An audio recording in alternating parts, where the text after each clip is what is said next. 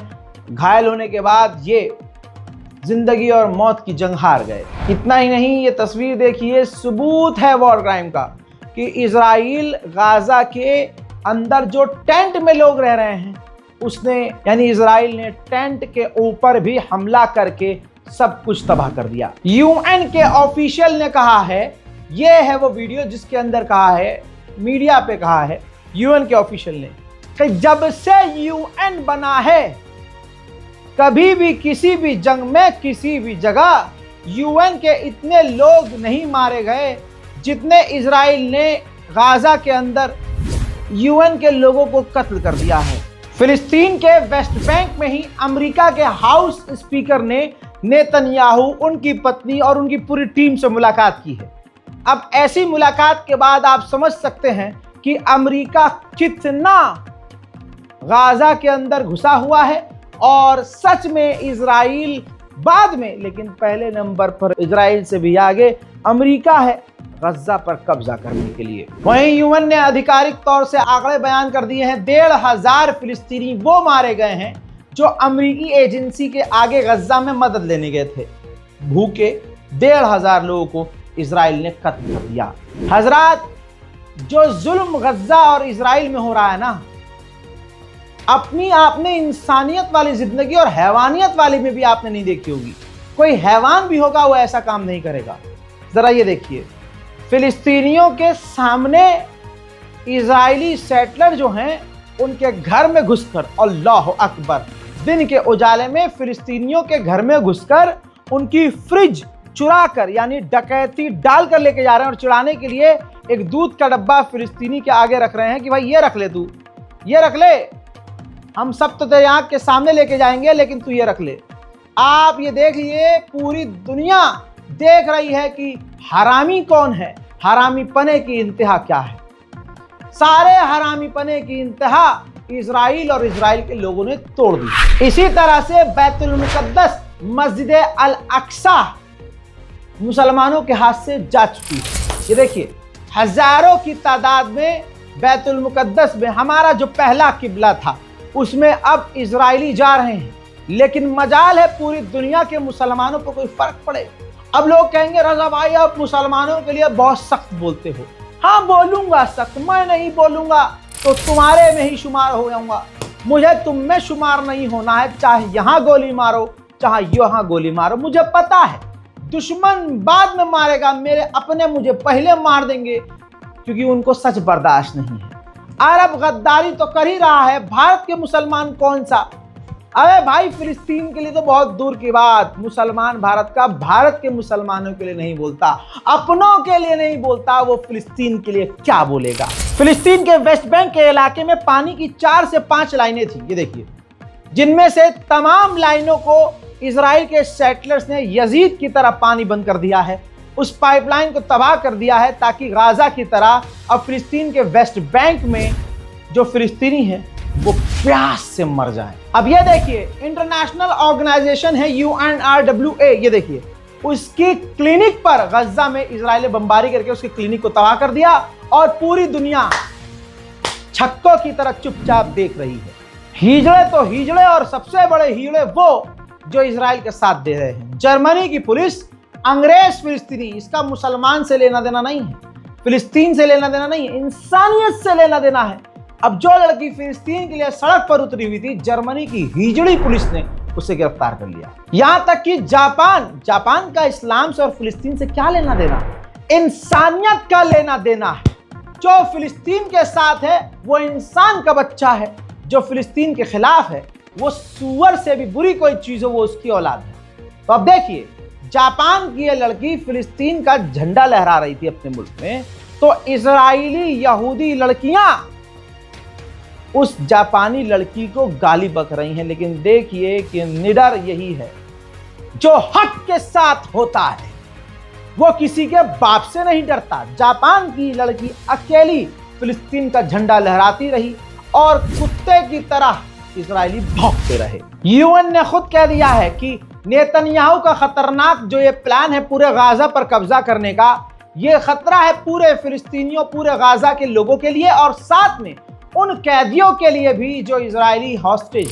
Gaza के हालात शायद न सुधरे और हमारी गैरत अब जिंदा ना हो। जरा ये देखिए, खाने के लिए लंबी कतार हर वक्त गाजा के अंदर है और यही वो लोग हैं जिनको इजराइल गोली मारकर कत्ल कर देता है। अमेरिका में ट्रंप नाम का होटल है, उस होटल के बाद खुद यहूदी जिनके अंदर इंसानियत है वो ट्रंप होटल के बाहर प्रदर्शन कर रहे हैं। कुर्दोगलू मिजाज इजिप्ट का राष्ट्रपति सीसी, उसने कहा कि इजराइल गलत कर रहा है, भूखा रख रहा है, गजा में जेनोसाइड कर रहा है। तू कुत्ते क्या कर रहा है बे? ये खुद वो कुत्ता है जो फिलिस्तीन के लिए कुछ नहीं कर रहा है, सिर्फ नौटंकी, ड्रामा और बयानबाजी। मेरे दोस्तों, गाजा की मदद के लिए इस बार कोड का इस्तेमाल कीजिए। IFPC कोड के साथ सेविंग अकाउंट और नाम अली रजा, तमाम जानकारी हमने यहाँ दी हुई है। लोगों को कन्फ्यूजन थी, वो हमने कन्फ्यूजन दूर की है। इस बार कोड का इस्तेमाल करते हुए गाजा और फिलिस्तीन की मदद के लिए आगे आइए और अगर मदद नहीं कर सकते तो दिल छोटा ना कीजिए। इन तमाम चीज़ों से सबसे बड़ी चीज़ है आपके अमाल, आपकी नमाज और आपकी नमाज के दरमियान दुआ कीजिए और मन करे तो आखिर में मेरे लिए भी दुआ कीजिए। जय हिंद।